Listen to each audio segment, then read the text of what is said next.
मनोजवं मारुततुल्यवेगं जितेन्द्रियं बुद्धिमतां वरिष्ठं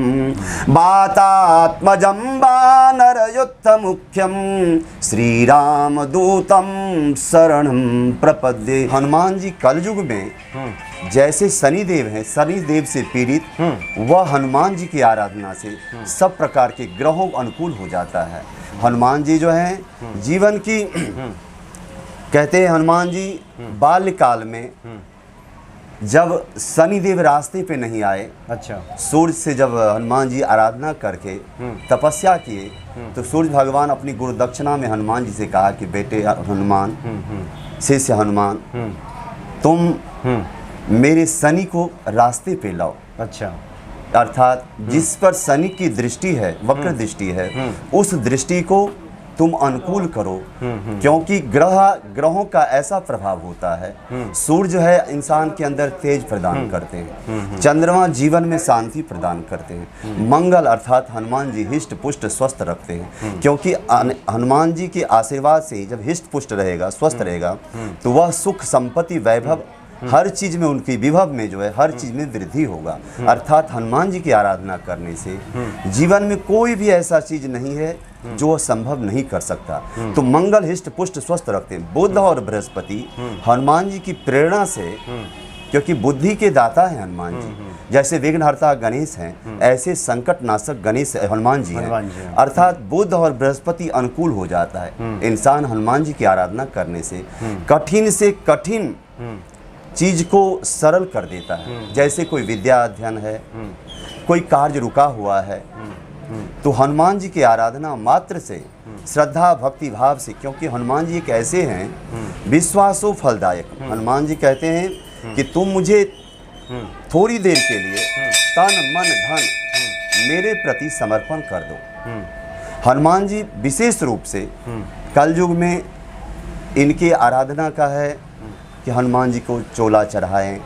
हनुमान चालीसा का पाठ करें। एक दिन हम लोग खड़े हैं हनुमान जी के सामने, बहुत से लोग ये जानना चाहते हैं कि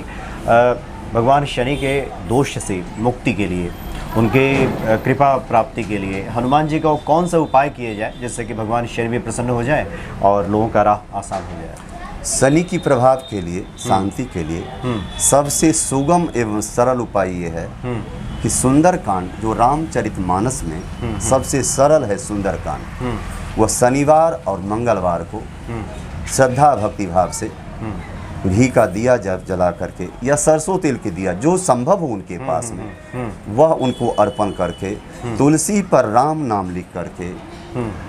क्योंकि तुलसी पर राम नाम लिखने से हनुमान जल्दी प्रसन्न हो जाते हैं। रामायण में मर्यादा पुरुषोत्तम की गाथाएं आया है, जिसमें हनुमान जब माता सीता जब सिंदूर लगा रहे थे तो हनुमान जी ने कहा कि माते आप ये क्या कर रहे हैं? तो सीता जी कह रहे हैं, जनक नंदिनी जानकी माता कह रही है कि तुम्हारे राम जी मुझ पर प्रसन्न हो इसलिए मैं सिंदूर लगा रहा हूँ। तो हनुमान जी वह आशीर्वाद कहा कि जब थोड़ी सिंदूर लगाने से राम जी प्रसन्न होते हैं, तो क्यों न मैं मर्यादा पुरुषोत्तम के अनुग्रह को प्राप्ति के लिए पूरे सिंदूर अपने शरीर पे लिपट। तो हनुमान जी को जो चोला चढ़ाते सिंदूर चमेली के तेल में या गाय के घी में, उनको लगा करके फूलों की माला, तुलसी पत्र पर राम नाम लिख करके, क्योंकि राम जो है भगवान हनुमान जी के सर्वस्व है। राम जी भगवान शिव के अंशावतार 11वां रुद्र हनुमान जी हैं,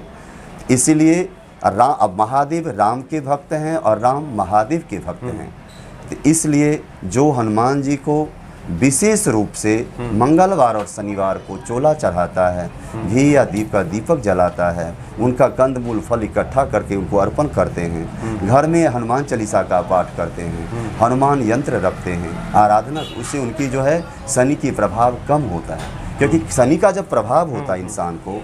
तो उनके जो काम बनते बनते बिगड़ जाना, आपस में मतभेद पैदा कर देना, आपस में मतभेद पैदा कर देना, और आपस में जब मतभेद पैदा होता है तो कलयुग में कलह जो है तो घर में अशांत फैलना शुरू होता है। इसीलिए लोग शनि के साढ़े साथी के या शनि के अढ़ैया निवारण के लिए हनुमान जी की अत्यधिक से अत्यधिक उनके लिए जो है सिंदूर के हनुमान जी की चोला चढ़ावें, तुलसी पत्र की छोटा छोटा 11 तुलसी पत्र पर हल्का सा रील का धागे बनाकर उनकी माला पहनावे, या जो पान का पत्ते होता है डंडी वाला, उस पर राम नाम लिखकर उनकी माला चढ़ावे शनिवार या मंगलवार को। उससे भी सरल है, जो महंगा चीज़ नहीं है, जो पीपल का पत्ते को डंडी वाले जो हैं उस पर चमेली के तेल में चमेली के हनुमान सिंदूर लगा करके उस पर राम लिख करके, क्योंकि राम के नाम से जो भी हनुमान जी को अर्पण किया जाता है वह बड़े प्रेम भाव से स्वीकार करते हैं। अगर आपकी कोई व्यवस्था नहीं है, आपके अंदर में किसी प्रकार का कुछ नहीं है, तो आप मेरे श्रद्धापूर्वक सोते जागते उठते बैठते एक घड़ी आधो घड़ी 2 मिनट 5 मिनट 10 मिनट मेरे सामने खड़े होकर के बस एक बार हनुमान चालीसा पाठ कर लो। सूर्य भगवान को जल दे दो, सूर्य के जल देने से भी हनुमान जी प्रसन्न हो। इसके लिए विधान है कि कोई मंदिर में जा कर के शनिवार या मंगलवार के दिन वहाँ पर कोई नहा धो करके शुद्ध वस्त्र को धारण करके हनुमान कोई मंदिर में जाकर ब्राह्मणों से 21 दिन का या 31 दिन का या 41 दिन का सुंदरकांड का पाठ का संकल्प करावे। अच्छा। और जब 31वां दिन हो जाए या 41वां दिन हो जाए या 21वां दिन हो जाए, उस दिन बृहत रूप से हनुमान जी को सुंदर सा वस्त्र धारण करके फूलों की माला, यज्ञों पवित्र, लौंग लवंग आदि, पान लौंग इलायची आदि दीपक सामने उनके रख करके 1.25 किलो लड्डू, या नहीं लड्डू भी संभव नहीं है उनके पास, तो चूरमा बना करके उसमें जो उनके पास व्यवस्था हो वह वहाँ पर भोग लगा करके और संकल्प कर, जो शुरुआत में संकल्प कराने के बाद 31वां और 41वां दिन उनको उद्यापन करके, हे हनुमान जी, आपने जिस लायक मुझे बनाया, आपने इस लायक में मेरे पास इतनी व्यवस्था नहीं था कि मैं आपको 1.25 किलो लड्डू या फल फूल का, मेरे से ये था छोटी सी वस्तु मैं आपको भेंट के रूप में अर्पण कर रहा हूँ। इस उद्यापन करके पहले तो शुरुआत में संकल्प करें कि हे हनुमान जी, मैं 31 दिन का संकल्प लेता हूँ, और दृढ़ संकल्पित हो हनुमान जी कि तुम मेरे पूजा जब कर रहे हो तो तुम्हारे अंदर दृढ़ विश्वास हो, दृढ़ संकल्प हो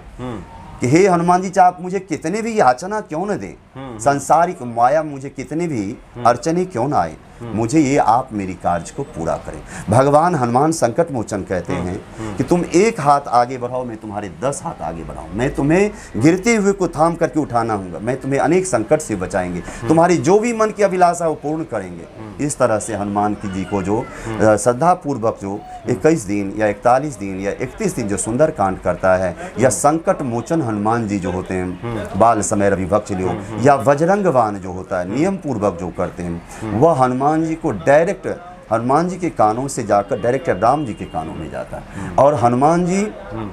भगवान से जो हनुमान जी तो सर्वोपरि हैं, देवों में ग्रहों में सर्वोपरि हैं, ये तो असंभव को संभव करने वाले हैं। और राम जी भी कहते हैं कि बेटा हनुमान, तुम इस भक्त तुम्हारे लिए इतना आराधना कर, तुम इस कार्य को संपूर्ण करो। इस तरह से होता है संपूर्ण कार्य। तो इसलिए जो हनुमान जी को शनिवार या मंगलवार से आरंभ करता है और शनिवार मंगलवार को 31वां दिन या 41वां दिन बिना व्यवधान से, बिना बाधाओं से संपूर्ण करता है, भगवान ये नहीं कहे कि हमको 5 किलो लड्डू चढ़ाओ या 10 किलो लड्डू चढ़ाओ। तुम्हारे पास जितनी व्यवस्था हो, नहीं हो तो कंद मूल फल 2-4 कहीं से तोड़ करके लाओ, नहीं हो तो तुम चीनी का लड्डू बना के मेरे अर्पण करो, और मेरे अर्पण के बाद आरती करो। सबसे पहले जिस दिन उद्यापन हो उस दिन हनुमान जी को बृहद चोला चढ़ा करके चमेली या घी में जो मिला करके सिंदूर चढ़ावें, उनके चांदी का वर्क लगावे, जनेऊ पहनावे, उनके वस्त्र अर्पण करें, माला अर्पण करें, फिर घी के दिए से आरती करावें। आरती करने से जो चीज़ पूजा में त्रुटि हो जाता है वह आरती से पूर्ण हो जाता है, और जो आरती से अपूर्ण रहता है, जो पूर्ण रूप से पूर्ण नहीं होता, वो क्षमा याचना से पूर्ण हो जाता है। क्योंकि हनुमान जी क्या हैं? मनोजवम मारुत तुल्य वेगम जितेन्द्रियं बुद्धिमतां वरिष्ठम वातात्मजं वानरयुक्त मुख्यम श्री राम दूतम शरणं प्रपद्ये। यहाँ तक कि शनि और राहु पर भी हनुमान जी भारी पड़ते हैं। जिसको राहु का भी ग्रहण योग रहता है, कुंडली में पितृदोष या राहु का ग्रहण योग रहता है या शनि की साढ़े साती रहता है, वह हनुमान जी की आराधना से हर प्रकार के ग्रहण योग या मार्केश अगर विधि पूर्वक 41 दिन तक हनुमान जी की आराधना करें, और अगर कुंडली में मार्केश है तो वह निसंदेह मार्केश दोष नष्ट हो जाता है, वह चिरायु दीर्घायु हो जाता है।